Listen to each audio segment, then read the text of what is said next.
Hi all, welcome back to my channel. ഈ channel ആദ്യമായിട്ടാണ് കാണുന്നതെങ്കിൽ മറക്കാതെ സബ്സ്ക്രൈബ് ചെയ്യുക. ഞാനിന്ന് ഉണ്ടാക്കാൻ പോകുന്നത് കണ്ണൂരപ്പമാണ്. അതിനുവേണ്ടി പച്ചരി എടുത്തിട്ടുണ്ട്. പച്ചരി നന്നായി കഴുകി 3 മണിക്കൂർ കുതിർത്തെടുക്കാം.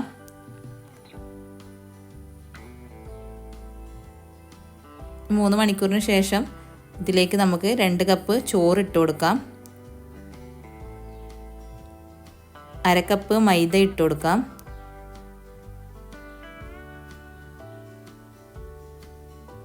ഇനി 1.5 കപ്പ് പഞ്ചസാരയാണ് ആവശ്യം.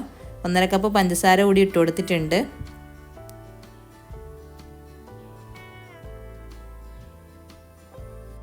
ഒരു ടീസ്പൂൺ ഉപ്പ് ആഡ് ചെയ്ത് കൊടുത്തിട്ടുണ്ട്. ഇനി നമുക്കിതൊന്ന് അരച്ചെടുക്കണം. ഞാനിവിടെ ഫൈനായിട്ട് അരച്ചെടുത്തിട്ടുണ്ട്.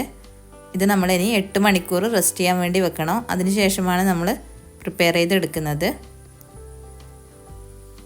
ഒരു 8 മണിക്കൂർ ഞാൻ റെസ്റ്റ് ചെയ്ത് വെച്ചിട്ട് എടുത്തിട്ടുണ്ട്. ഇനി ഇതിലേക്ക് നമ്മൾ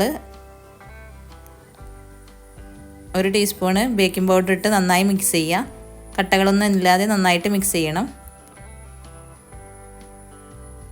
നന്നായിട്ട് മിക്സ് ചെയ്തതിന് ശേഷം നമുക്ക് അപ്പച്ചട്ടി വെച്ച് നെയ്യപ്പൊക്കെ ഉണ്ടാക്കുന്ന പോലെ ഉണ്ടാക്കിയെടുക്കാം. ഓരോ സ്പൂണായി ഒഴിച്ചു കൊടുക്കാം. ഇനി നമുക്കിത് തിരിച്ചിട്ട് കൊടുക്കാം. തിരിച്ചിടുന്ന വീഡിയോ എൻ്റെ അടുത്ത് നിന്ന് മിസ്സായി പോയതുകൊണ്ടാണ്. അപ്പോൾ നെയ്യപ്പൊക്കെ പ്രിപ്പയർ ചെയ്യുന്ന പോലെ ഉണ്ടാക്കിയെടുക്കാം. ഇതിപ്പോൾ നന്നായിട്ട് കിട്ടിയിട്ടുണ്ട്. നല്ല സോഫ്റ്റ് ആയിട്ടുള്ള ഒരു കണ്ണൂരപ്പമാണ്.